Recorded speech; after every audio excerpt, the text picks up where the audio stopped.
record là, que j'en restart un autre, que j'ouvre ceci, hop. Ça devrait être celui-là. C'est ça, parfait.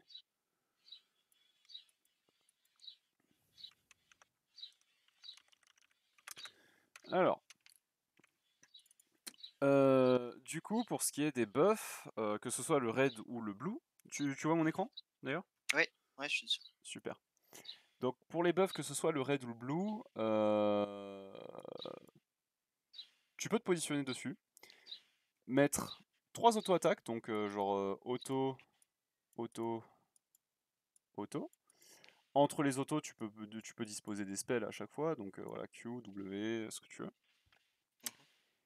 Et en fait, pendant ce temps-là, le buff, lui, va être capable de faire uniquement auto, auto.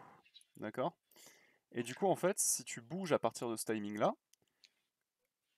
le buff, du coup, va également bouger avec toi. Et donc, tu vas faire du 3 pour 2 à chaque fois en termes d'auto-attaque. Ok? Ok. Ce qui fait que non seulement déjà, ça fait que mécaniquement parlant, tu retires beaucoup d'inputs qui sont inutiles sur ton clear. Parce que Mhm. là, si tu fais attention, tu vois que entre chaque auto là, toi tu déplaces ton perso comme ça, mais au final le buff ne bouge pas. Mhm. Donc en termes de résultats, c'est exactement la même chose que si tu étais juste immobile là en train d'auto ton buff. Mhm. Par contre, si tu retires tous ces petits clics là qui servent pas à grand chose, ça te laisse énormément plus de temps pour regarder tes lanes. Ok? Ok. Euh, Et du coup, l'autre avantage, c'est évidemment que en faisant ce système de 3 pour 2, Je peux le pull jusqu'au. bah en fait, quand tu recules après ta troisième auto, le buff il te Mhm. suit instantanément, t'as pas besoin de retourner vers lui à chaque fois, et du coup de perdre de la distance de kite, ok? Mhm. Donc tu le kites beaucoup mieux en faisant ça. Euh, Autre chose encore, et là je le dis aussi ici parce que en réalité parfois tu vas vouloir faire ton clear en leechless, en game aussi, pour donner un avantage à tes laners, tout simplement. Mhm. Mhm. Mais smite pas le red buff. Ouais. Pas avec Kha'Zix. Mhm. Ton Q fait des dégâts supplémentaires sur les cibles isolées. Mhm. C'est pas ce qui est le plus dur pour toi à clear. En réalité, ton Non, smite, tu c'est veux le sur le lâcher red. sur des Krug, sur sur le gros raptor au-dessus, sur peut-être sur le wolf même, mais certainement pas sur une cible isolée comme Mhm. le raid. En D'accord? vrai, le plus utile, c'est justement le golem. T'as raison. Ouais. Ensuite, l'autre chose, là tu mets une auto sur les deux petits. Euh, Continue d'auto le gros, attends ton W, et avec la O, tu tues les petits. Mhm. D'accord? Parce que là, tu perds deux auto-attaques de dégâts qui te servent à rien. Parce que là, du coup, regarde, là, tu vois, tu W le gros. Et du coup, bah, t'as perdu deux auto-attaques de dégâts sur le gros. Mhm.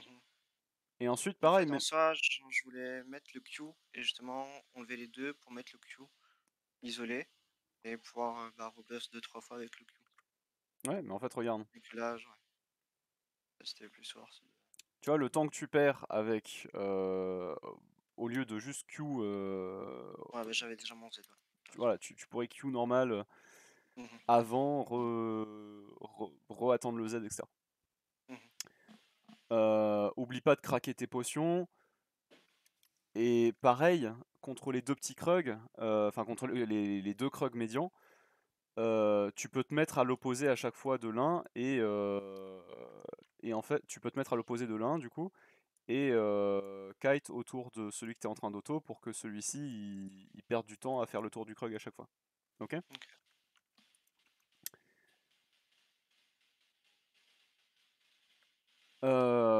L'autre chose encore avec Kha'Zix du coup, là tu Q celui-ci, mets une auto-attaque et ensuite tu Q celui-là.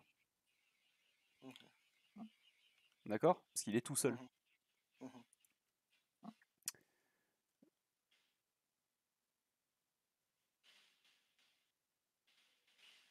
Ok. Et du coup, pour les clics qui servent à rien et le kite qui sert à rien, même principe sur les raptors.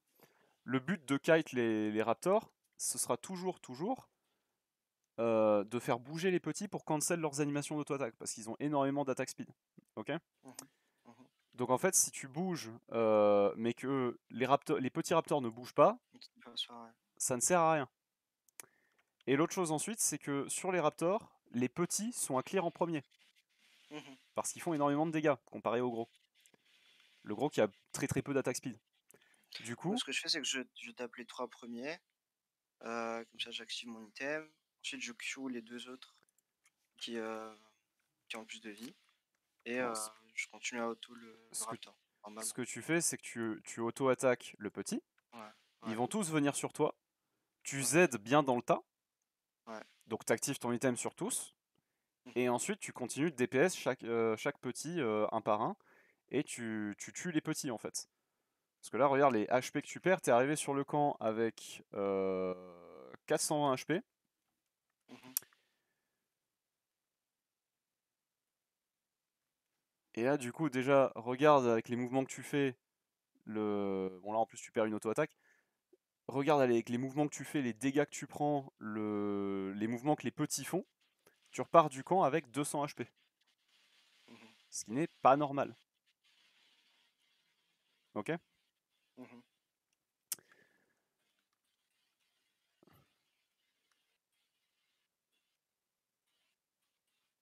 Voilà, hop, tu fais les wolves.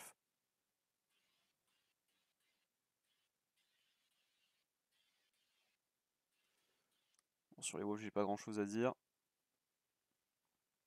Le camp est relativement facile.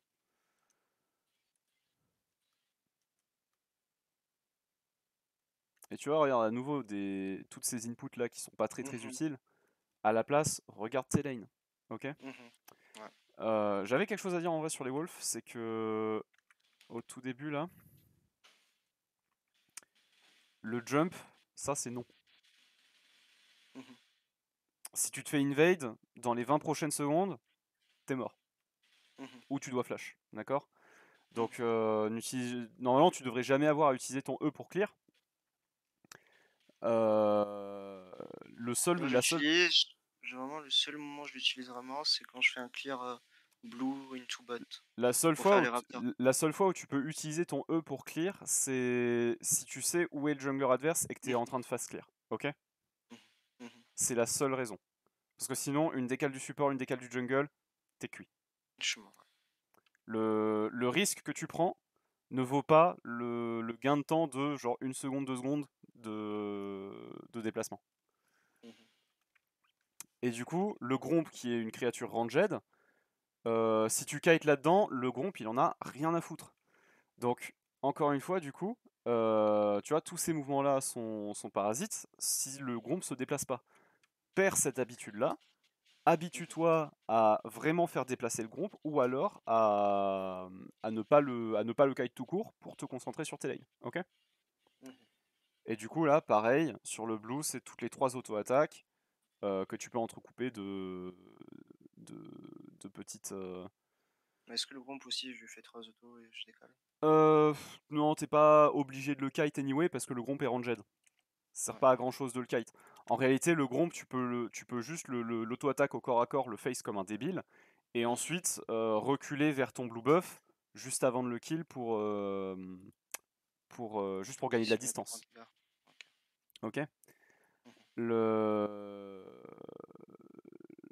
Avec ces techniques de clear là, tu vas arriver à sortir de ta jungle avec plus que 430 HP level 4. Ok. Ok. Du coup, je vais te demander de repartir en practice tool et de réessayer ça. Mais juste pour les raptors, Ouais. parce que j'avais vu justement des trucs de clear et tout, mais genre. Parce que vraiment, je dois tous les tuer avant de tuer le plus gros. Le plus gros, c'est pas celui qui fait le plus mal et c'est pas enfin, si, c'est le plus dur à tuer, mais les raptors individuellement sont faciles à tuer anyway. Si t'as beaucoup d'AOE, en fait, tu peux cibler le gros directement parce que ton AOE va se charger des petits pendant que tu fais le gros. Je pense notamment par exemple à Amumu, tu vois. Mhm. Avec Amumu, tu arrives sur les Raptors, tu tapes le gros, tu E, tu tapes le gros, tu E, tu tapes le gros, tu E, et t'auras tué tout le camp sans taper les petits. Mais c'est pas du tout le cas avec Kha'Zix.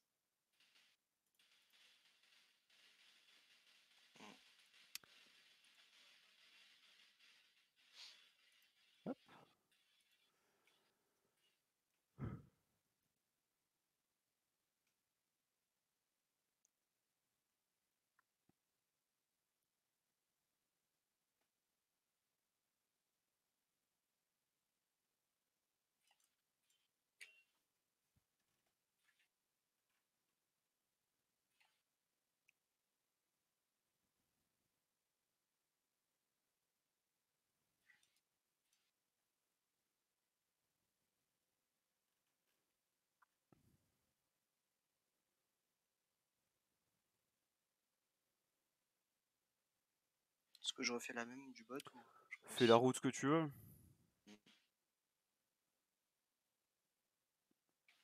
Juste Alors, généralement, quand je fais mon clear, je fais ici, je fais un jump sur ça, ça me facilite le clean des Raptors. le red Je fais buff, pas ça. le red buff, ça aide. Ouais, mais les Raptors, c'est un camp qui est énormément invade. Si ton adversaire Ouais. il fait raid into, si ton adversaire il fait raid raptor gomp et il court à tes raptors, tu fais quoi? Ouais. Il fast clear Imaginons que c'est un trundle, ouais. pendant T'as que toi raison. tu fais blue gromp wolf, t'arrives sur tes raptors, lui il est là pareil et t'as plus de jump. Mhm. Wouhou! Et j'atterris sur lui. Oh non, pire que ça, t'atterris dans le pit, donc t'es obligé de flash out instantanément. Oui, genre il est là et Mhm. j'atterris sur lui. Yep. Déjà, entraîne-toi à faire le 3 autos, Mhm. oublie la caméra pour le moment. Mhm. Concentre-toi sur le 3 auto kite. 3 auto kite, ok? Tu peux mettre ton Q entre. Voilà, tu vois, et il te suit instantanément. Alors, le Q, faut le mettre entre deux autos, tu vois. Mhm. Auto, auto Q. Non. Tu as 3 auto-attaques à mettre, d'accord? Entre deux Mhm. auto-attaques, tu peux mettre le Q et te déplacer. En deux auto-attaques. Entre deux autos. Tu fais auto Q auto. Ouais. Genre ça. C'est ça. Mais du coup, tu mets en tout, tu mets 3 auto-attaques, ensuite tu te déplaces, ensuite tu mets 3 autos, ensuite tu te déplaces. Ok?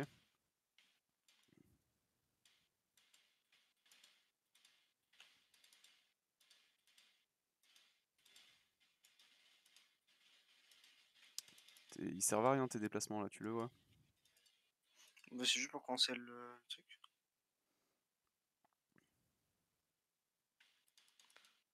Genre, je gagne pas du cancel d'animation en faisant ça. Ça sert à quoi le cancel d'animation? Faut que mon auto-attaque tape plus vite, genre. Bah non, il marche pas comme ça le jeu. Donc vas-y, auto, W tous les raptors, et ensuite déplace-toi pour faire bouger les petits. Recule.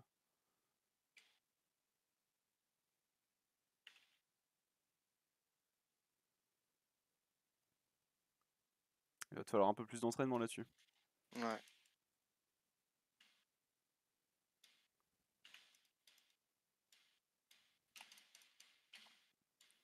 Et tu vois là en tout t'as perdu que 100 HP sur sur le camp.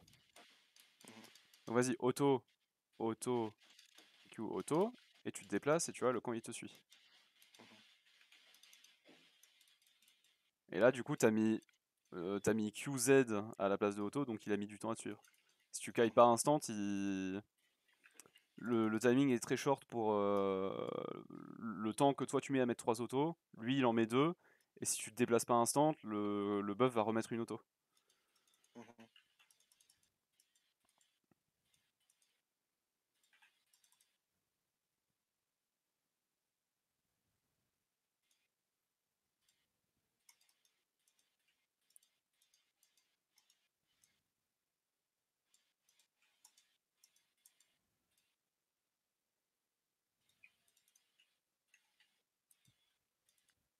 Bon, Cours au blue adverse et recommence. Ok. Sur le pour le truc des buffs. Alors, est-ce que tu peux me répéter? T'as 3 autos à mettre. Oui, donc je Ok. mets. Ouais. Au total, tu mets 3 autos. Oui. Entre ces autos, tu peux glisser des spells, mais un seul à la Mhm, fois. Donc mhm, tu peux faire auto Q, auto W, auto et kite. mhm. Tu peux faire auto, auto Q, auto kite. Tu peux faire auto W, auto, auto kite. Mais ce que tu ne peux pas faire, c'est auto, auto, auto, Q, W. Ou auto, auto, auto, Q. D'accord? Mhm, mhm. Vas-y. Auto, auto, auto. Et tu recules. Voilà. Et t'as raté la dernière auto là. Là t'as mis le Q après. J'ai pas mis l'auto. Ouais. Fais gaffe de pas cancel. Et entre chaque auto, tu peux aussi un petit peu te déplacer, par exemple, pour aller à droite ou à gauche en fonction de si tu veux Moi, déjà je te vais pas rapprocher de la hésiter. distance où tu veux kite le camp. Mhm.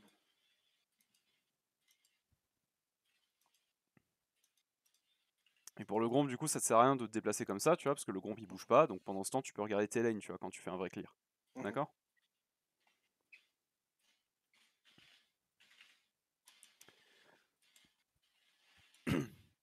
Donc vas-y, maintenant pars en vrai game. On va pas rester ici assis ici à faire des clears toute la journée. Avant ça, petite pause, ok? Mhm. Donc on va faire une pause de 10 minutes. Ok, Et du coup, à 53, tu reviens et on part en game. D'accord? ça marche. Nickel. Tu as un smurf? Ouais. Ok, tu prendras le smurf. T'as Kha'Zix dessus? Non. Ah, bon bah, Ouais, je peux jouer ici. Voilà. on prendra le main compte, ouais. C'est pas grave. Pas de soucis. Donc du coup, à 53, tu reviens et on tag une game. Ça marche. Alors, pendant ce temps, du coup, est-ce qu'il y a des questions dans le chat?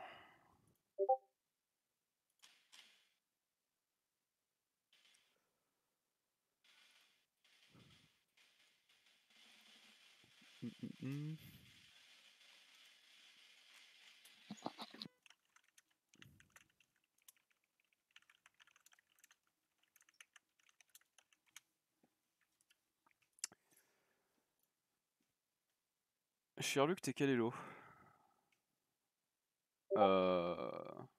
Aïe, Qu'est-ce que ça change? la fameuse question. Donc dans un full clear, c'est mieux de faire le gromp avant de faire le bleu si on start raid. C'est mieux pour apprendre. C'est pas forcément mieux pour gagner tes games en l'occurrence. Mais de toute façon, en fait, la jungle est un rôle qui est extrêmement complexe. Donc pour l'apprendre, il faut déjà faire des simplifications de base, des généralisations. Et d'ailleurs, il y a énormément de ces généralisations que vous entendez à tour de bras, à droite, à gauche, de la bouche de streamers ou d'autres coachs, etc. Donc comme par exemple, là j'ai vu passer le débat de tout à l'heure dans le channel, sur ne jamais gank une lane qui perd. C'est une généralité. C'est-à-dire que il y a des situations dans lesquelles c'est bien de gank une lane qui perd. Tout comme il y a des situations où c'est pas bien. Donc pour pouvoir apprendre efficacement, on est obligé de faire des raccourcis. Mais plus tard, de toute façon, il faudra anyway généraliser ces raccourcis.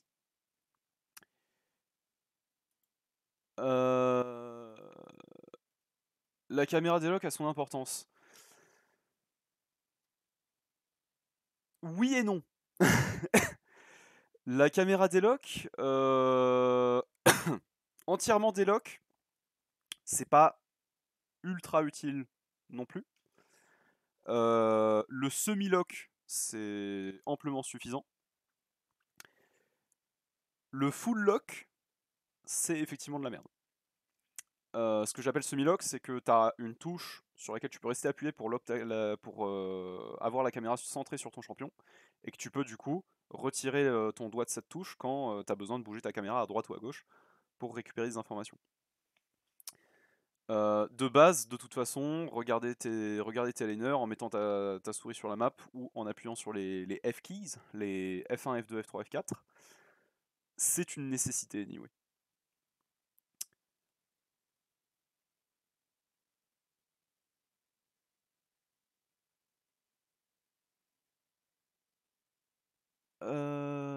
C'est bien si tu sais 1v1 le mec, non? Quoi?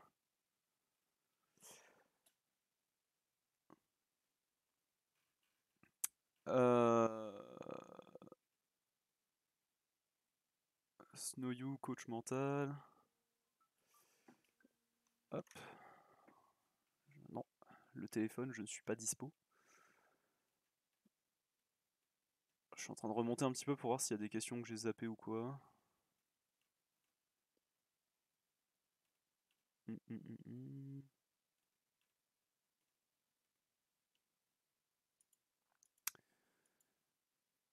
C'est bien si tu sais 1v1 le mec, non? Ah, gank une ligne perdante? Non, c'est plus complexe que ça. Mais je te répondrai plus tard, Wizix. Mais oui, du coup, c'est plus complexe que ça. Il y a différents cas. Tout comme il y a différents cas pour gank une lane qui gagne également. Que faire quand toute ma team me vole mes camps de jungle? Si toute ta team te vole tes camps de jungle, c'est parce que t'as chié ton séquençage, frérot. Si tu es dessus quand ils spawn, ta team peut pas te les voler.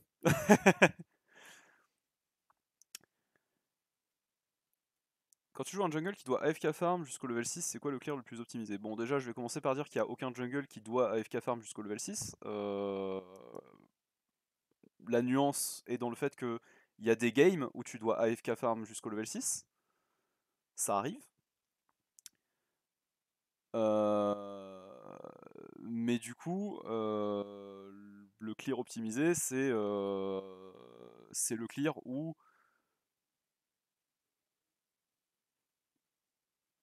tu arrives on CD sur tes camps quand ils spawn, entre guillemets. Donc ça dépend de ton premier clear, sachant que les games où tu dois FK farm jusqu'au level 6, en général, tu le sais pas en rentrant dans la game que c'est ce que tu dois faire. C'est-à-dire que t'avais un plan de jeu normal à la base, et après la gueule de la game fait que ton option c'est de farm up.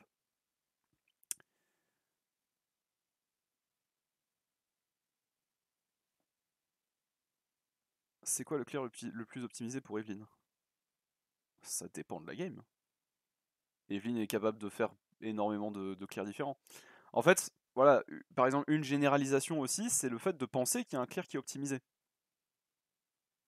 Sauf que ton clear, en tant que jungle, qui est un rôle où tu as besoin d'énormément d'adaptation en fonction de la game, de base, ton clear nécessite que tu t'adaptes à la gueule des comps, à l'activité qu'il va y avoir en early, au jungler adverse, à là où il start. Donc la question, c'est quoi le clear le plus optimisé? C'est quoi le clear le plus optimisé? Pourquoi? Pour apprendre le jeu? Bah, je te dirais que c'est de clear en séquençant tes camps, en faisant deux paires par deux paires, et donc tu fais un 3 camps into 6 camps, potentiellement. Mais pour être level 6 le plus rapidement, bah juste de full clear. Tu peux faire Red into Krug into Raptor into Wolf Gromp Blue ou Blue Gromp Wolf Red Raptor Krug. La question m'échappe. Comment on met son elo sur son profil? Sur son profil Discord. J'ai un problème avec le spawn de mes buffs. Ah bon?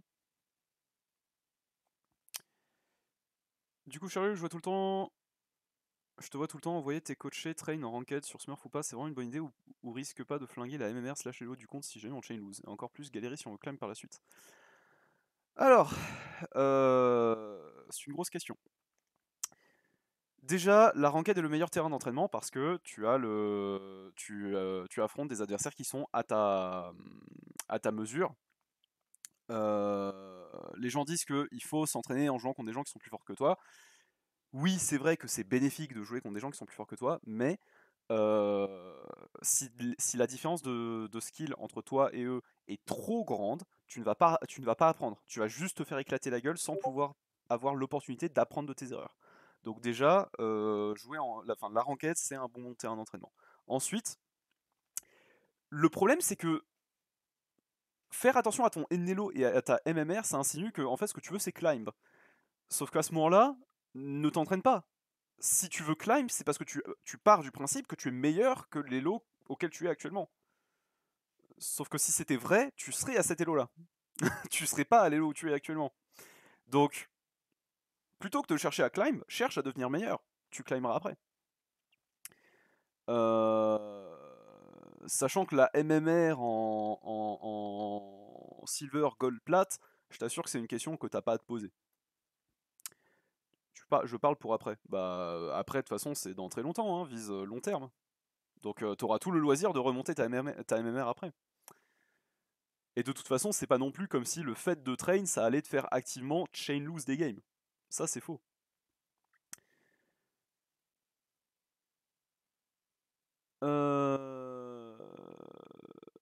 Oui, si je monte pas, c'est de la faute de la MMR. Ça n'existe pas également. Enfin, pas à votre elo, les gars. Ça existe en Master Plus quand les gens font plus 10, moins 30.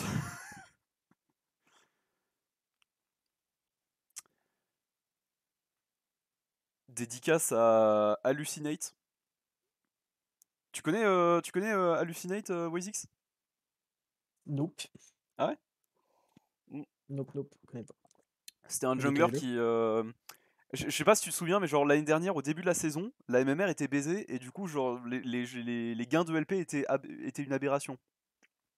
Yep, moi j'ai jamais eu de problème avec ça. Ouais. Enfin, j'ai toujours fait plus 16, moins 18, un truc comme ça, donc ça va, je me plaignais pas trop l'année dernière. Et bah, Hallucinate l'année dernière, tiens-toi bien, il faisait du plus 5, moins 30. Une belle perf ça. En diamant 2, alors Ah qu'il ouais, était dur. genre GM 500 l'année d'avant. Et du coup, il était en diamant 2. Et ce chien, il arrivait à climb. C'est ça le pire. C'est qu'il est monté D1 en 40 games en faisant du plus 5, moins 30. Il y avait plein de problèmes, ça barquait sur Twitter, je me souviens. Ouais. C'est la bonne époque ça. Ah, il était super content, le frérot.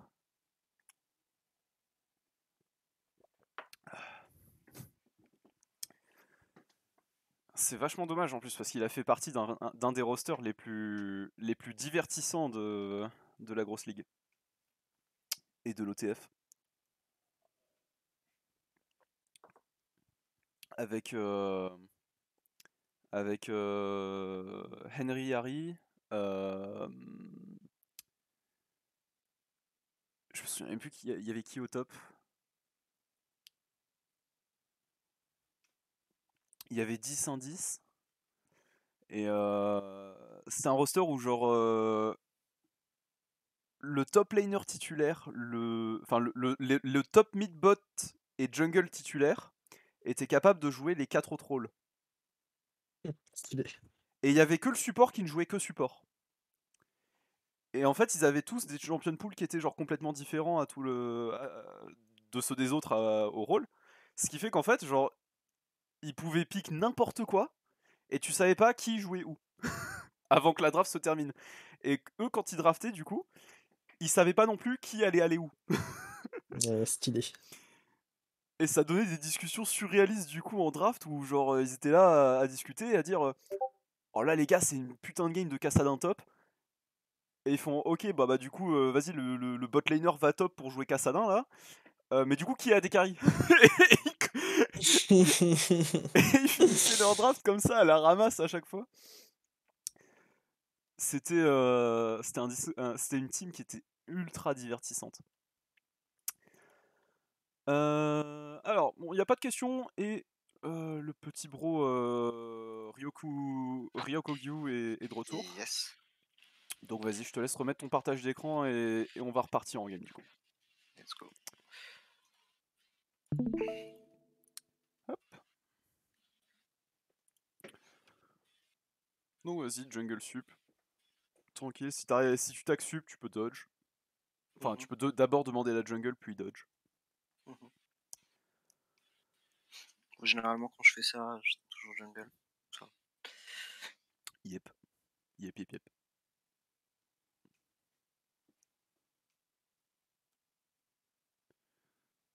Oh, les last pick.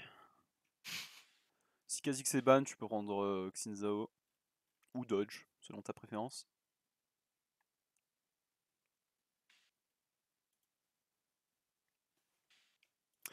Je viens d'arriver, ça coach quoi? Jungle.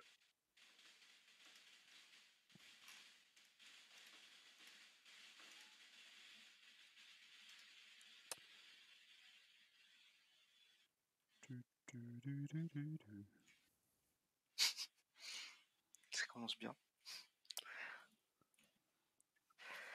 Damwon Kia Showmaker.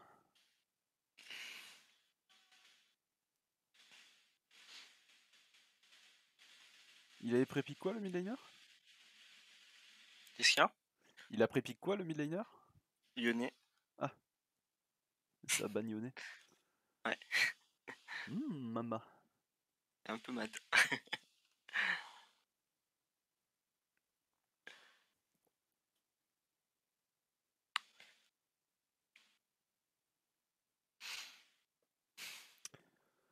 Après, il faut pas laisser ses mates pick you on, il run down tout le temps. Mm. Oh, le main lyonnais qui joue sa meilleure luxe là. Petit perso d'autophile.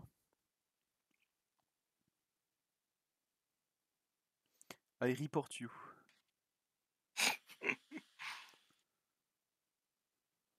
Soit.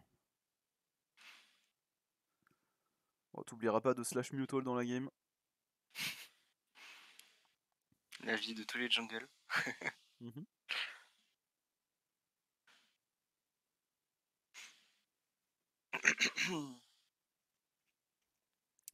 Jette déjà un coup d'œil à la composition.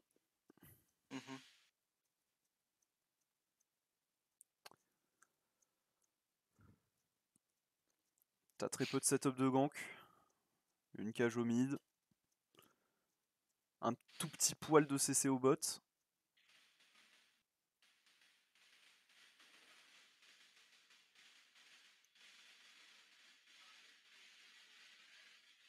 La top lane va être dure à ganker.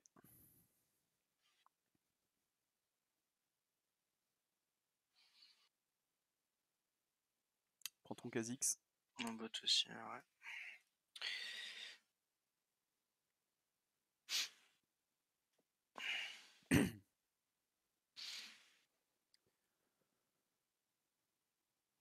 Tu vas passer de où à où?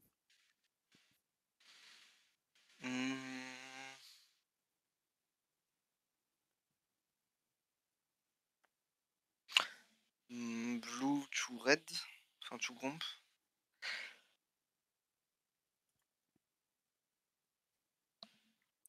Blue red gromp? Ouais. Ok. Dans tous les cas, je pense que la Kai'Sa Yumi va quand même jouer safe par rapport à Jinx. Elle a plus de portée. Donc elle aura vraiment pas un bon positionnement en lane pour pouvoir la gank. Vu qu'il n'y a pas trop de CC au bot, ça va être compliqué. Donc là, je vis juste un full clear, une Chukara, puis s'il y a un truc, et sinon back et au clear.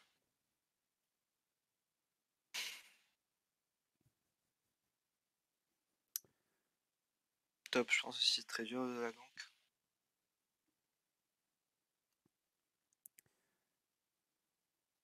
Je vais te laisser te concentrer sur la game. t'as des objectifs sur cette game, d'accord, qui sont d'entraîner ces notions de clear, entraîner ces notions de caméra, et du coup prélève l'état de tes lanes pour pouvoir ganker sur les bons timings. Ok. Je vais te mute pendant la game, casque et micro. Ok. Et je te démute à la fin de la game du coup. Oublie pas de mute all Ça marche. également. Ok. Ok. Et bonne chance à toi. Si tu as eu l'habitude de jouer avec de la marche. musique ou des trucs dans le genre, mets de la Ça va. musique. Ah, en soi, je mute pas all, mais bon, ça m'affecte pas trop. Juste pour voir l'état de mes mates et comment réagir par rapport à ça. Normalement, tu peux le voir à leur gameplay. Allez, à tout à l'heure. À toutes.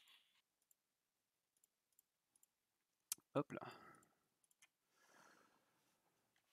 Alors, du coup, dans le chat, si jamais vous avez des questions sur quoi que ce soit, n'hésitez pas à poser des questions, j'y répondrai.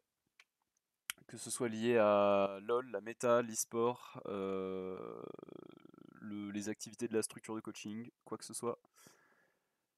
Ah, Cheruk, est-ce qu'il y a vraiment un meilleur moment qu'un autre pour faire les objectifs sans parler des prios mid et bots?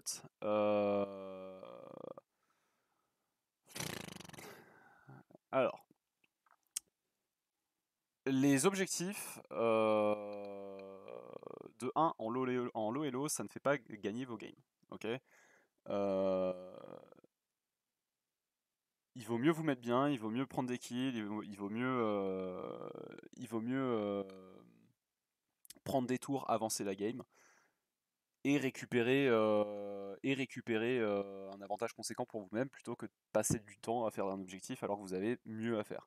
Globalement, le meilleur moment pour faire les objectifs de manière générale, c'est quand vous n'avez rien d'autre à faire, littéralement, c'est-à-dire vous n'avez pas de gank à mettre, vous n'avez pas de camp à farm, et vous n'avez pas de... Comment ça s'appelle de counter gank à mettre ou de back à prendre. Les objectifs de manière générale en low elo, c'est un piège à con. Et quand je dis low elo, c'est D1, D2, D1-.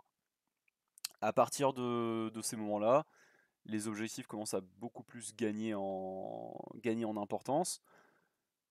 Jusqu'en high elo, où là, du coup, les objectifs vont être une partie intégrante des conditions de victoire. Mais, de manière générale en solo queue, les objectifs, c'est du bait. Détruisez d'abord votre game à travers la laning phase, et ensuite seulement, vous verrez que les objectifs ils viendront tout seuls dans votre poche. Tu penses que XL pourra gagner ne serait-ce qu'un BO5 en playoff? Alors laisse-moi choper le roster de XL sur mon autre écran.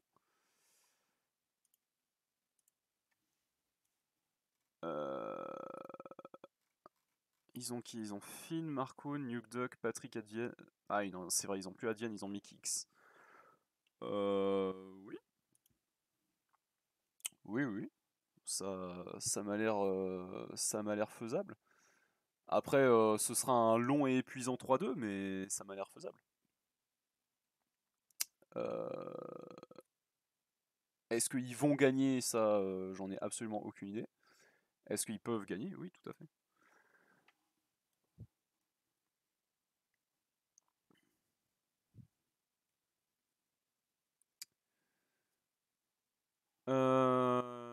Un farm grand qui ira dans 80.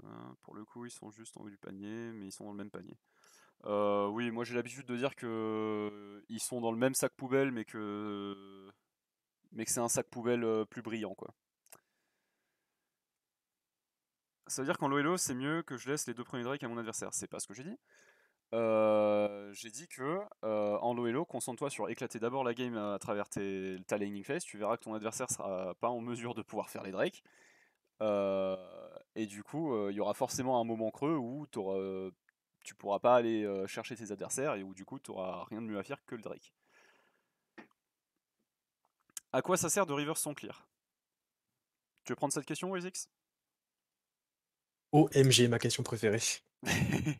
En fait, le reverse clear est forcément un clear qui est un peu plus lent que les autres. Si vous le faites, en fait, faire un bot to top ou faire un top to bot, ça sera toujours plus rapide que, bah, du coup, un peu perdre son temps entre guillemets à reverse. Mais le reverse clear vous octroie, beaucoup de flexibilité parce que à chaque camp que vous faites, vous êtes vraiment très, très imprévisible et vous pouvez vous poser beaucoup de questions, notamment en déloquant vos caméras et regardant, ce qui se passe sur vos lanes et s'il y a les timings de gank ou de counter gank. Donc déjà la flexibilité, c'est important et ensuite l'imprévisibilité parce que du coup, les gens peuvent pas savoir où vous êtes, parce qu'ils savent pas si vous avez reverse ou non et dans quel sens vous avez reverse et cetera, quel camp vous avez skip potentiellement et du coup, bah, vous êtes pas trop invadable parce que c'est très risqué pour eux et puis, pareil en termes d'imprévisibilité, souvent, et ça c'est valable, à tout elo mais plus vous montez, plus c'est vrai, les gens ont le réflexe de regarder quelle lane a pull. Donc par exemple, si je joue, je sais pas, je joue Kha'Zix et je start au raid, et que la bot lane en face voit que du coup ma bot lane m'a pull, bah du coup ils vont supposer que je vais faire un bot tout top, je vais faire raid tout bleu, et du coup ils vont se croire un peu invincible pendant les quelques premières minutes de jeu. Sauf qu'au final, bah, comme j'ai reverse clear, je me retrouve proche d'eux vers 3 minutes, et du coup ils sont toujours très très facilement gankables. Et voilà, et c'est quelque chose que j'abuse beaucoup là actuellement, jusqu'en master, 200 LP, donc je vous assure que ça marche. Et donc si ça marche en master 200 LP, ça marchera aussi en gold. Et même sans le clear, enfin même sans l'idée de leash, il y a également le fait que par exemple il y a beaucoup de laners ou de junglers qui prennent l'habitude d'aller poser des wards dans votre jungle en early. Le fait de reverse, du coup, ça fait que vous startez bot, par exemple, vous startez bot et eux ils ont mis une ward dans votre topside. Vous startez bot, vous courez vers la topside, du coup vous montrez sur la ward qui a été placée très tôt dans la game. Eux partent du principe que du coup vous êtes top, sauf qu'en fait vous faites un reverse. Et du coup vous arrivez bot alors que vous avez chaud sur la ward top en faisant votre transition. Donc c'est une chose c'est un des avantages supplémentaires du reverse clear. Et pareil, ça permet aussi du coup dans les match-up, soit dans les match-up où vous voulez absolument dodge le jungle en face parce que vous perdez les 1v1 et cetera, vous perdez les 2v2 et vous voulez vraiment pas le face, bah du coup vous voulez vraiment pas jouer en symétrie par rapport à lui. Et supposons, bah, vous avez start red et lui il a start bleu, ça veut dire que vous allez jouer le même carapateur, en théorie, et bah du coup vous pouvez reverse pour justement vous retrouver à jouer l'autre carapateur. Et ça sera toujours mieux que de se retrouver au carapateur top et de devoir le laisser et de pas pouvoir le contest. Il y a beaucoup de joueurs qui font ça. Ou alors qui recrossent toute la map pour aller au carapateur opposé une fois qu'ils se sont rendus compte qu'ils pouvaient plus jouer. Aïe aïe aïe, le temps perdu. Et oui, c'est beaucoup de temps perdu. Aïe aïe aïe, la règle des 15 secondes. Vous la connaissez maintenant, le chat. Enfin, j'espère que vous la connaissez. La règle des 15 secondes, toujours.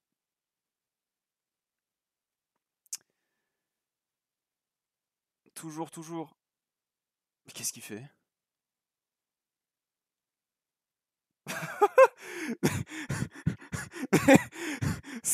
Mais qu'est-ce qu'il fait? Mais à l'aide! Bon. On va dire qu'il était en train de cover pour si jamais la Diana revenait.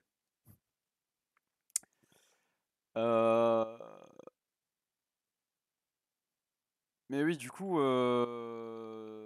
voilà, du coup, tels sont les avantages du reverse clear. Alors, c'est pas pour autant que le reverse clear c'est broken. Broken. Hein? C'est broken. Ouais.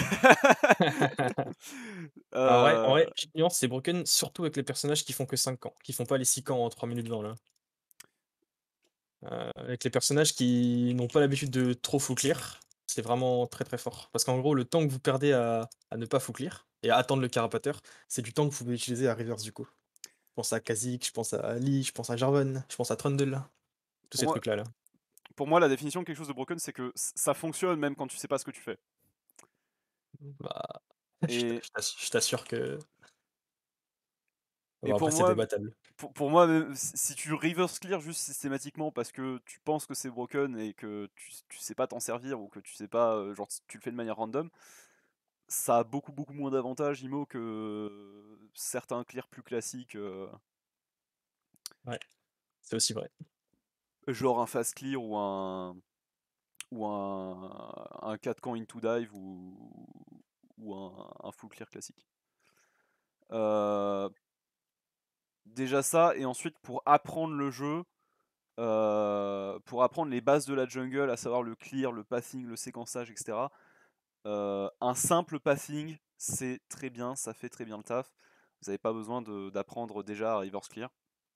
Apprenez à marcher avant d'apprendre à courir. Clairement. Euh, Je le fais qu'en 2e ou 3e séance généralement. Et Yep. j'ai pas le temps en première séance d'en parler, c'est trop compliqué. Ouais. Reverse clear, c'est quand tu starts sur un side, tu cours sur l'autre side après ton premier camp, et en fait tu vas faire ton clear après les buffs pour redescendre ou remonter vers le side d'où tu viens initialement. Donc en fait ça fait croire à tes adversaires qu'à la fin de ton clear tu vas être à l'opposé de là où tu as start, alors qu'en fait tu es sur le side où tu as start. J'avais vu une autre question aussi. C'est quoi la règle des 15 secondes? Si ça tombe par terre, tu peux.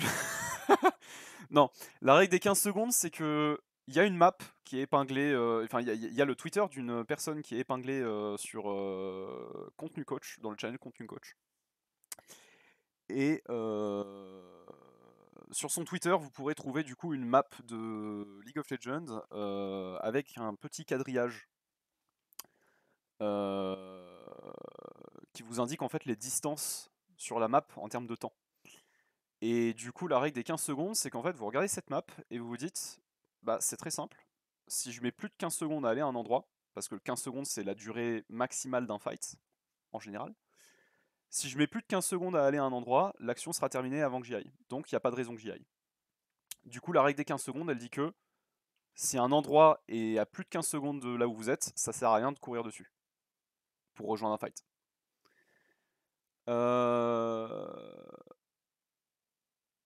Ok, j'ai capté, mais c'est plus lent.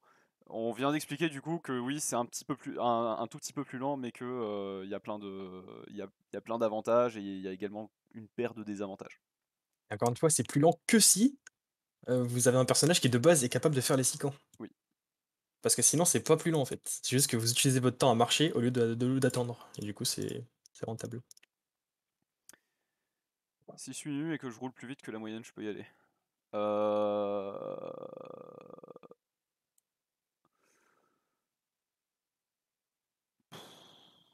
Ouais, c'est aussi pour ça que j'aime pas Nunu pour l'improvement. Et personnellement, je n'aime pas Warwick, mais il y a d'autres coachs qui vont argumenter que c'est un très bon perso pour apprendre le jeu. C'est surtout parce qu'ils ont des processus différents du mien. Mais oui, si tu joues Nunu, tu peux y aller. C'est juste qu'en fait, tu apprends à jouer Nunu, tu n'apprends pas à jouer à League of Legends. Il a jump in dans le pit alors qu'il y a le Blascone à côté. Ce serait rigolo que Diana passe à ce moment-là. Ah, Diana est bot, ok. Autant pour moi.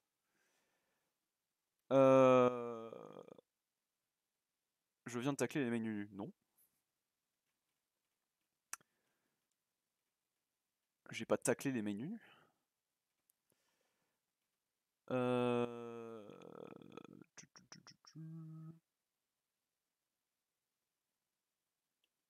Est-ce qu'il y a d'autres questions que j'ai ratées? Je crois pas. Donc là, du coup, il va prendre son objectif, son herald tranquille. Et tiens, du coup, il y a la question qui est passée tout à l'heure. Sur la valeur des objectifs. Bon, l'herald, vous passez énormément de temps à le faire. Il donne.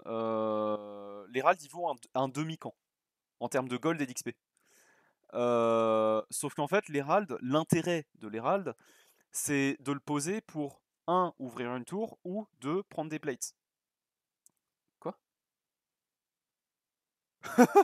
Quoi?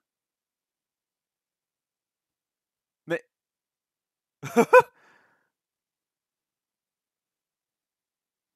Ouais, bah l'ulti est gratuite, hein, je suppose. Donc, 1, soit pour ouvrir une tour, enfin pour libérer une tour, soit pour prendre des plates. Sauf qu'il y a plusieurs problèmes avec ça.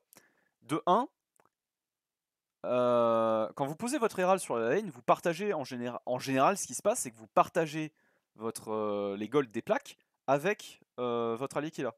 Donc du coup, le fait de prendre par exemple, en général, alors c'est quoi WazeX la moyenne, c'est 2 ou 3 plaques? C'est 2. 2. En général, vous récupérez 2 plates, du coup ça fait, c'est quoi, c'est 160 gold, c'est ça? C'est Euh, toujours 2 plates, ça fait des dégâts bruts. Ouais. Du coup, c'est 160 gold x2 du coup. Bah x2 divisé Bon, ça par, dépend si c'est divisé, oui. Si vous divisez, oui, c'est divisé divisé par par 2. 2 avec votre laner, voire par 3 si c'est sur la bot lane. Du coup, en fait, ça vous fait genre à peu près 160 gold. Donc en fait, vous avez passé 30 secondes à peut-être un petit peu plus, environ 30 secondes, j'ai pas trop les timers en tête, pour faire un Herald, sachant que vous auriez pu faire des camps à la place, ou faire un gank, ou prendre un reset, pour récupérer 160 gold et 0 d'XP. Attention. Et donc là, quand on compare à ça, en fait, la manière dont les, enfin, quand on factorise ça avec le fait qu'à la place on aurait pu faire des camps de jungle, l'XP devient plus que non négligeable. Donc le retour sur investissement de juste lâcher un Herald sur une lane, c'est nul à chier, de manière catégorique. La vraie utilité de l'Herald, c'est vraiment de récupérer une tour entière. Sauf que le problème, c'est que pour faire ça avec un Herald, il faut soit parvenir à faire un gank où derrière vous pouvez aller taper la tour adverse pour prendre deux ou trois plaques en premier lieu, puis poser l'Herald pour qu'ils prennent les 2 plaques suivantes. Soit, et donc ça implique que l'adversaire n'ait pas de TP, qu'il n'y ait pas le jungler qui arrive à ce moment-là, ou une décale de quelqu'un à ce moment-là pour qu'il vienne défendre la tour.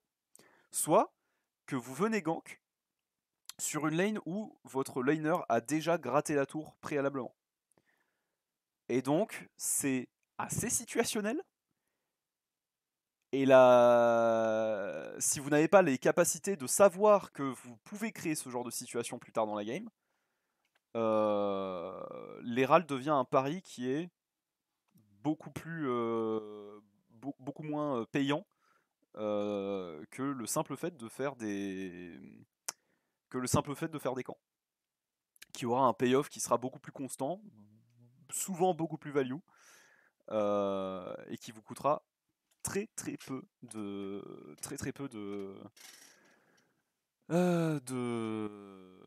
ressources et de temps. Oh ça pue, oh ça pue. Oh, ça pue sauf si la Diana n'appuie pas sur ses boutons.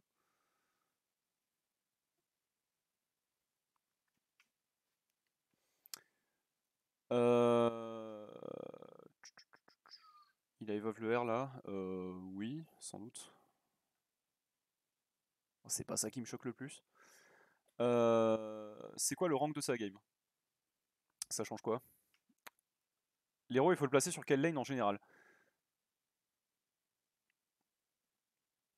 Alors, du coup, depuis tout à l'heure, je te vois poser énormément de questions très généralisantes. Sauf que le jeu a un niveau de complexité qui est très élevé. Donc c'est extrêmement difficile, si ton but c'est de gagner, c'est extrêmement difficile de faire des généralités qui soient vraies. Si ton but c'est d'apprendre, dans ce cas, pose-toi la pertinence de la question que tu poses dans dans l'exercice d'apprentissage. Ton but c'est de comprendre mieux. Dans ce cas, arrête de faire des généralités et pose-toi la question de manière critique sur l'impact de poser l'Herald à tel ou tel endroit. Parce que chacun va avoir des impacts différents, dans des situations différentes, et donc forcément, il va y avoir des endroits où, dans certains contextes, ça va être mieux de poser l'Herald à tel endroit, ou à tel endroit, ou à tel endroit. Mais je ne peux pas te répondre que c'est mieux de poser l'Herald au mid, ou mieux de poser l'Herald au bot, ou au top, etc. Parce que à chaque game, tu vas avoir une réponse différente.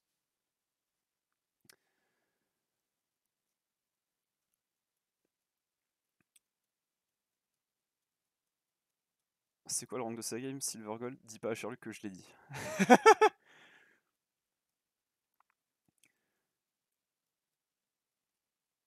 Ouais, la question, enfin la vraie réponse, c'est pourquoi est-ce que tu as besoin de l'élo de l'élo de la game en fait.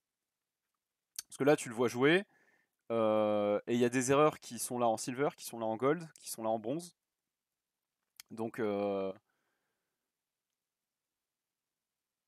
l'élo de la game, au final, moi je préfère parler d'un niveau de compétence si tu veux. Et le niveau de compétence est bas en l'occurrence. Mais si ce qui t'intéresse c'est du plus haut niveau de compétence, et bah il faut regarder des coachings de joueurs plus forts, mais qui sont pas forcément plus high elo.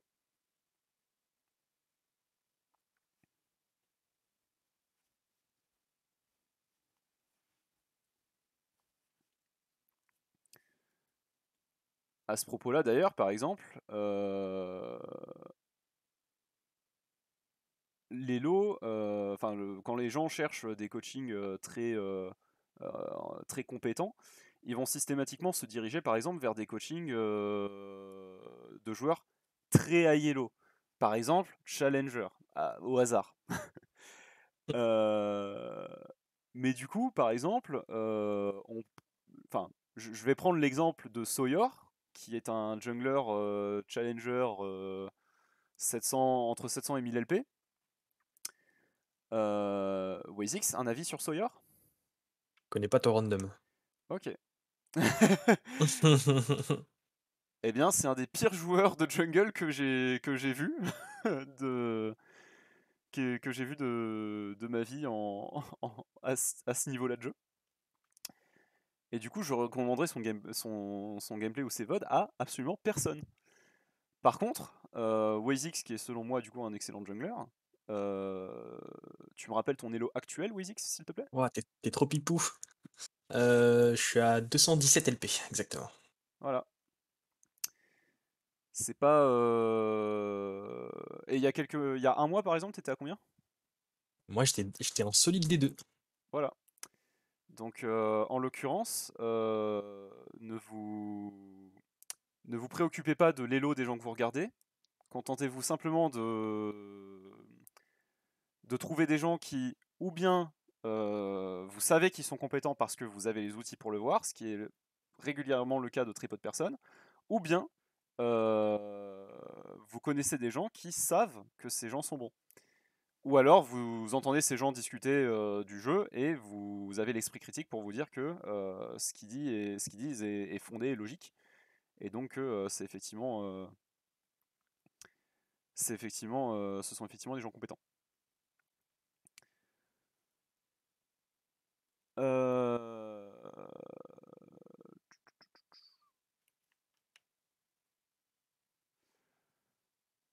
Sherlock, on peut skip l'école des connaissances avec les fondamentaux. Oui. En fait, tu peux skip les deux écoles en utilisant l'autre. C'est-à-dire que si t'as pas envie de passer par les fondamentaux, tu peux passer par la connaissance et step up via la connaissance. Si tu n'as pas envie de step up via la connaissance, tu peux step up via les fondamentaux. Maintenant, de là à dire qu'il y a une des écoles qui est meilleure que l'autre, je dirais juste qu'il y a une des écoles qui est plus rapide que l'autre, plus efficace et plus saine. Mais ça Il y a dépend. une des écoles qui marchera tout le temps aussi. Ouais, il y a une des deux écoles qui marchera tout le temps aussi. Après, je vais justement apporter une nuance à ça d'ailleurs. Il y a une des deux écoles qui marche tout le temps avec les gens qui sont capables de la mettre en place. C'est-à-dire que un joueur qui peut travailler sur ses fondamentaux va systématiquement step up via ses fondamentaux. Par contre, un joueur qui ne peut pas, pour des raisons X ou Y, extérieures ou quoi, mentales ou ceci, cela, travailler sur ses fondamentaux ne pourra pas step up via le système de stage. Mais ces gens-là sont très rares.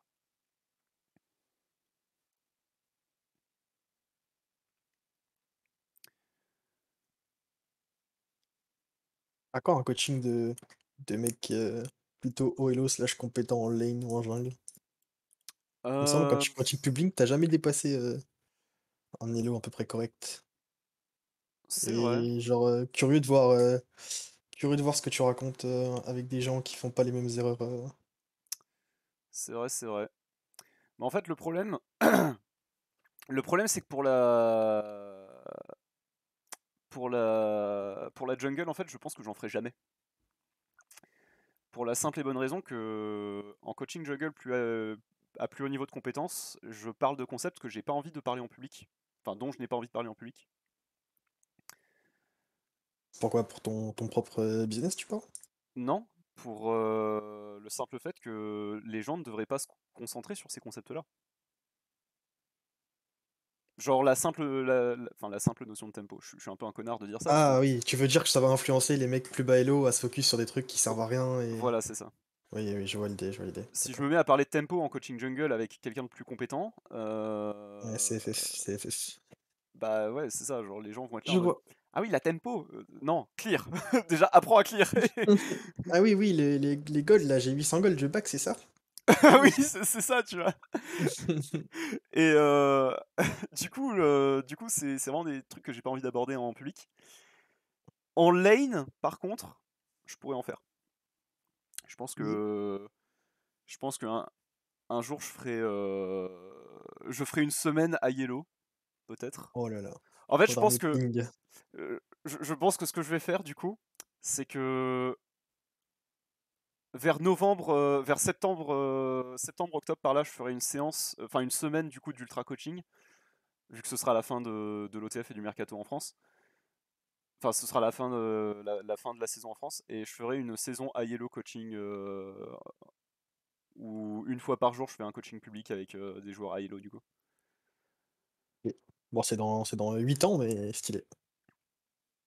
Et j'essaierai de me débrouiller pour récupérer un élève de chaque stage.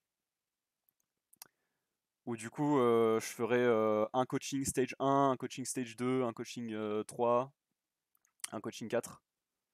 Ouais, si t'es obligé de faire un coaching stage 1 à un ADC Master GM, c'est un peu FF1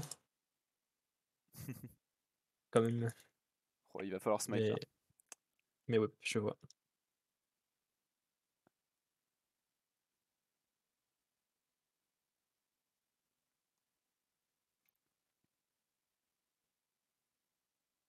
Ouh, c'était luxe ça. Si vous voulez CS parfaitement, regardez Snow, il a des strats assez what the fuck. Souvent, ce qui empêche de s'améliorer via les fondamentaux, c'est la précipitation et la fausse détermination. La fausse détermination, c'est plus ou moins une raison en fait. C'est-à-dire que si ton but c'est de t'améliorer via les fondamentaux, et que tu n'y arrives pas à cause de, entre guillemets, la fausse détermination, c'est qu'en premier lieu, c'était pas ton but. C'est juste que tu vas penser que c'était ton but. Mais du coup, ça te permet de te rendre compte qu'en fait, tu as juste envie de t'amuser sur le jeu. Parce que c'est un jeu vidéo.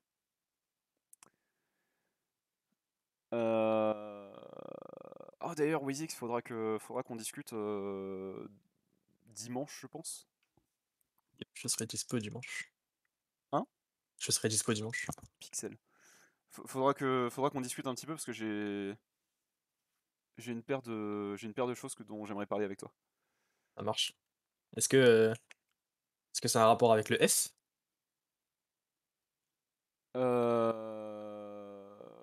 Indirectement, oui, mais c'est pas. Ah, si, C'est pas. Bah, tu verras bien on verra. No spoil. tu verras bien le contenu. Euh... Quoi, s'amuser, restons sérieux. C'est quoi le planning des coachings publics? Alors cette semaine, on est en grosse séance de coaching public. Donc, du coup, cette semaine, on fait quasiment une séance par jour, souvent de 17 à 19. Et du coup, cette semaine, il n'y avait pas que moi. Mais j'aurais voulu faire son effort pour voler les waves de Jinx aussi. Mais du coup, voilà, il y a pas que moi qui coach également. Il y a Lisa qui a fait une séance, il y a Obsess qui a fait une séance aussi. Deux même.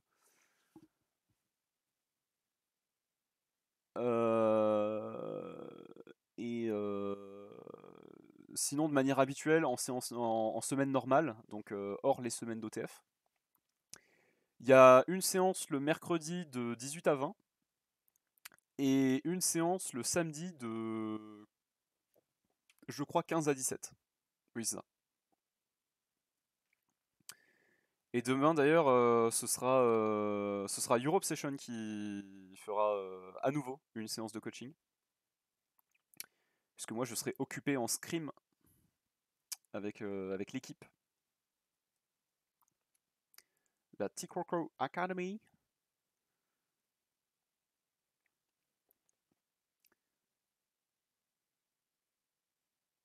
Pourquoi il se bat avec la Jinx? Parce que c'est de la solo queue et que les gens ragent. Parce qu'ils sont pas assez bons pour jouer au jeu.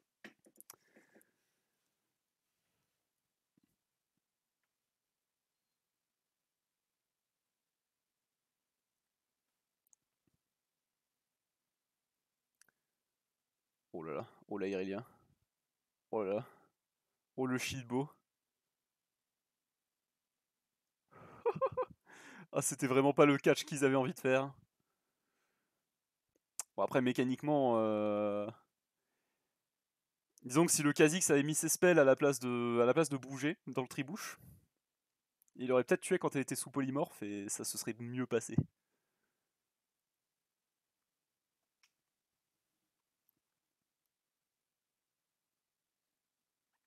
Oh les mots sont durs.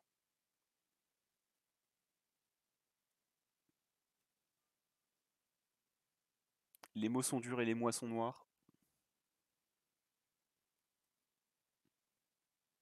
Vous l'avez? Technique celle-là. Technique. Non. Non mais c'est parce qu'en fait la moisson en un seul mot et j'adore faire ça. J'adore expliquer les blagues.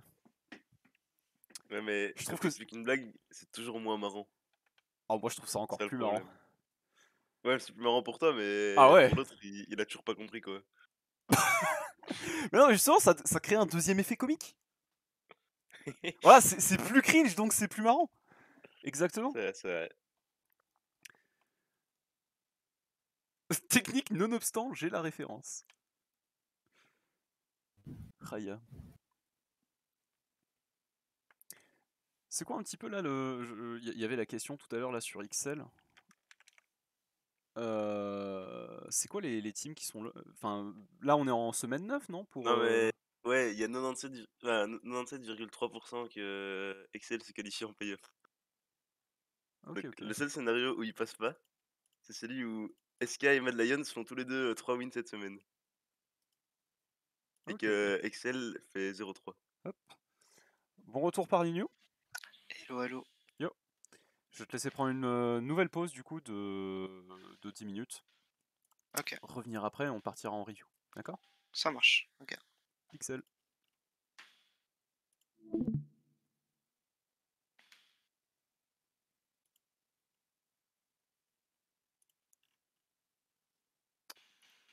Hop. Close stream. Voilà. Alors. Hop. En attendant. Tac. Il y a qui du coup? Parce que je suis très très peu au final je suis très peu au final l'e-sport tier 1 ATM. J'ai dû regarder en tout et pour tout 4 ou 5 games de LEC cette saison. Rock c'est qui? Odoamne, Malrang, Larsen contre Trimby. Ah oui, Fnatic ils ont Wunder, c'est vrai. Ça m'éclate de voir Wunder en 11-4 en LEC à nouveau. Misfits... Ah ils ont Irit. Nice. On est content de voir ce monsieur. Ça fait 5 games qui run down. Ah, il peut pas être au top tous les jours. C'est un mec qui travaille très très dur, il mérite d'avoir un petit peu de succès. Ouais, parce que Misfit joue moins pour lui cette année. Hein.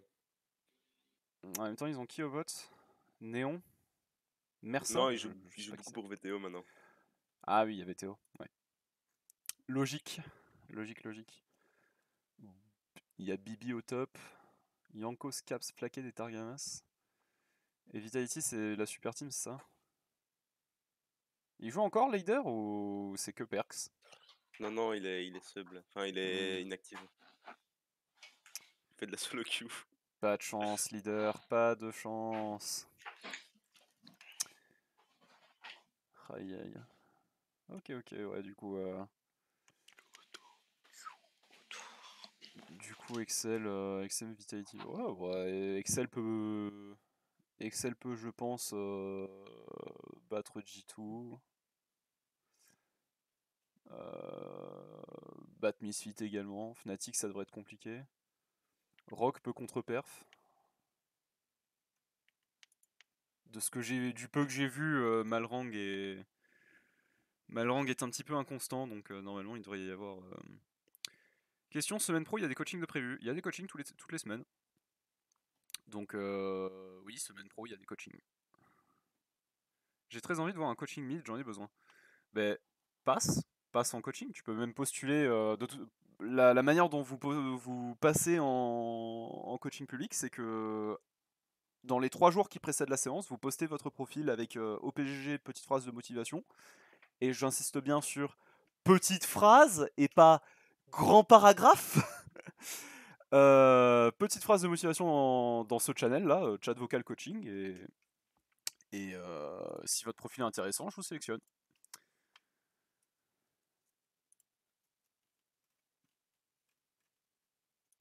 En Corée, je crois, il y a T1 qui est en stomping de la ligue, 13-0. Oh là là, oui, et Genji qui est en 10-3, let's go! Let's fucking go! Chovy qui a enfin une équipe! Oh, ça fait plaisir! Ça fait plaisir, putain! Le meilleur joueur du monde. Cher Luc, en faisant le ménage, j'ai quitté le serveur. Puis-je récupérer le rôle? Quoi? Ah, t'as quitté le... De quel rôle tu parles? Shiro qui est bouteillé. Shiro qui n'est pas là surtout.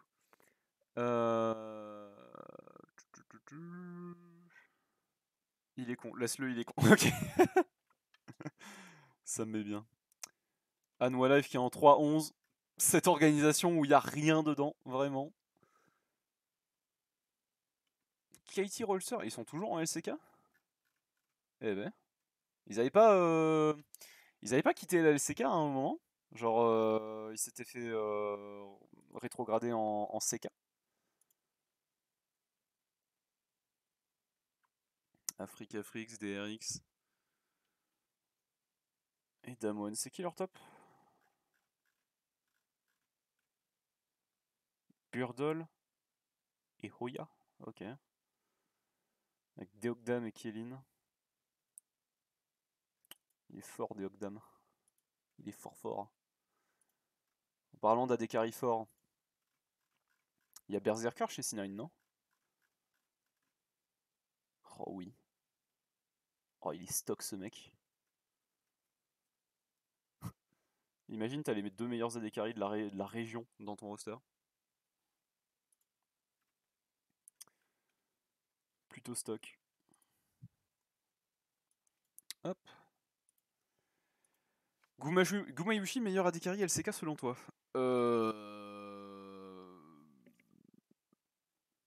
Alors à nouveau, hein, j'ai dû regarder genre... Bon après la LCK je la regarde un peu plus parce que je la regarde avec Sifar. On se lève le matin pour regarder la LCK. Mais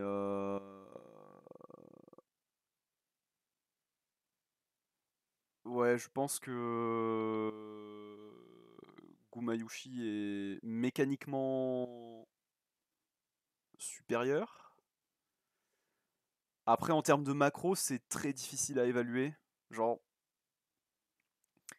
en fait, quand les gens parlent de qui est le meilleur dans une ligue pro, c'est toujours très difficile de poser cette question parce que la value d'un joueur n'est pas que dans son talent mécanique. Elle repose également énormément sur ce que le joueur apporte à une équipe en termes en termes de culture, d'ambiance, de communication en vocal, de potentiel de progression également, c'est-à-dire de coachabilité. En général, la LCK, ils ont une culture qui fait que les joueurs sont quasiment tous coachables. Mais enfin, coachables pour les coachs LCK, ils sont incoachables pour les coachs EU ou NA. Mais ouais, le problème c'est comment ça s'appelle? C'est que du coup, toi en tant que quelqu'un d'extérieur à l'équipe, tu peux pas rate tous ces aspects-là sur un joueur, donc tu es obligé de t'en référer juste à son niveau mécanique.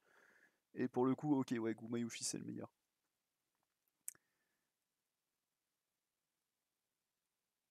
Meilleur AD Carry World. Non, parce qu'en LPL, pour le coup, je suis assez persuadé qu'il y en a au moins 2 ou 3 qui sont peut-être meilleurs que Gumayushi. Notamment Gala,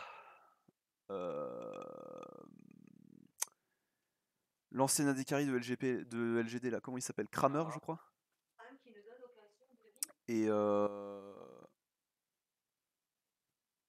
Et ouais, Viper, merci. Mais ouais. Et j'hésite à mettre Dogo aussi au-dessus. Mais je suis pas sûr parce que j'ai pas suffisamment vu Dogo jouer. Ou alors je dois confondre avec quelqu'un d'autre. Parce qu'il y a peut-être un monde aussi où Dogo pue la merde, je me souviens plus. J'ai la mémoire qui flanche, je me souviens plus très bien.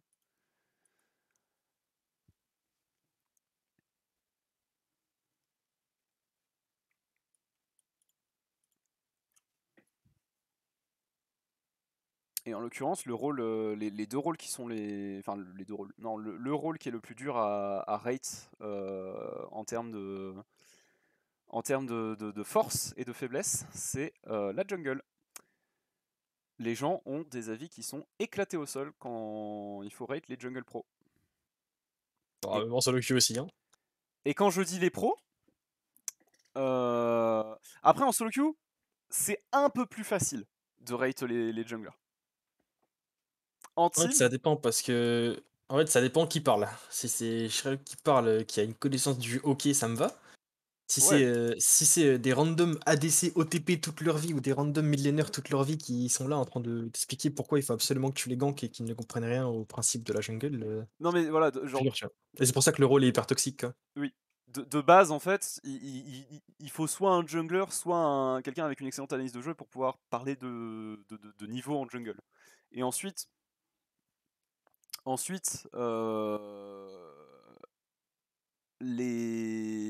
le problème c'est que le jeu en team, il fonctionne de manière drastiquement différente au jeu en solo queue.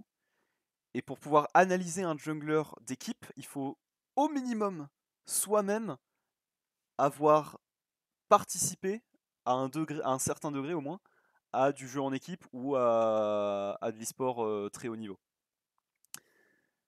Parce que sinon, il manque énormément de concepts d'analyse et de. Il manque une énorme partie du regard à avoir pour parler de jungle en équipe. Oui, c'est des concepts qu'on trouve nulle part généralement. Parce Oui. que, genre, même dans chez les casters ou quoi, quand tu casses les games, Bah, ce qui fait briller, c'est les trucs mécaniques, tu vois. c'est Et la ça. jungle, c'est pas vraiment mécanique, c'est plus de la macro, etc. Et du coup, c'est rare d'avoir des jungle carry, surtout dans cette méta depuis 2-3 ans, là. Du coup, Par exemple, à part quand 113 met des grosses insects, les jungle, on n'est pas trop à l'honneur, quoi. il y a plein de gens qui disaient l'année dernière que Elioya était un jungler très fort. Elioya est éclaté au sol. Et d'ailleurs, historiquement, Mad Lions a un très gros problème de jungler. C'est-à-dire que déjà à l'époque, par exemple, quand Mad Lions avait fait son split en, je crois, 2020, quand c'était Shadow qui était leur jungler, je crois, les gens étaient en train d'encenser Shadow, alors que vraiment, c'est un des pires junglers que la LEC ait vu cette année-là. Et là, en ce moment, il est en Chine, et il est, je crois, avant-dernier ou avant-avant-dernier du classement de la LPL. Shadow pue la putain de merde. Et Le problème, c'est que quand on analyse le jeu pro, bah en fait, il y a 10 000 facteurs qui interagissent, enfin, il y a 10 000 facteurs qui gonflent les chiffres avant la chaîne décisionnelle du jungler. Pourtant, beaucoup disent qu'il est OP et juste qu'il a un rookie en mid lane qui arrive pas à suivre. Du coup, t'es pas du tout d'accord avec ça. Je ne suis pas d'accord avec ça. Oh, Shadow pue la merde. C'est un mauvais jungler. C'est un très très mauvais jungler. Tu sais qui est OP? Tarzan. Et tu sais ce que Tarzan a fait avec une team où il se faisait lane diff à toutes les games? Il est allé faire quart de finale des Worlds. Ça, c'est un vrai jungler. Ça, c'est un jungler qui est fort. Machado, ah, Elioya, oui, bah pareil. C'est même truc. Elioya se fait porter. Elioya se faisait porter l'année dernière par ses lanes. Avec Karzi et Kaiser, il avait la meilleure botlane de la LEC, quasiment. Il avait au top, Armut avait fait une année absolument incroyable parce qu'il était pas encore aux portes du burn-out, mais voilà.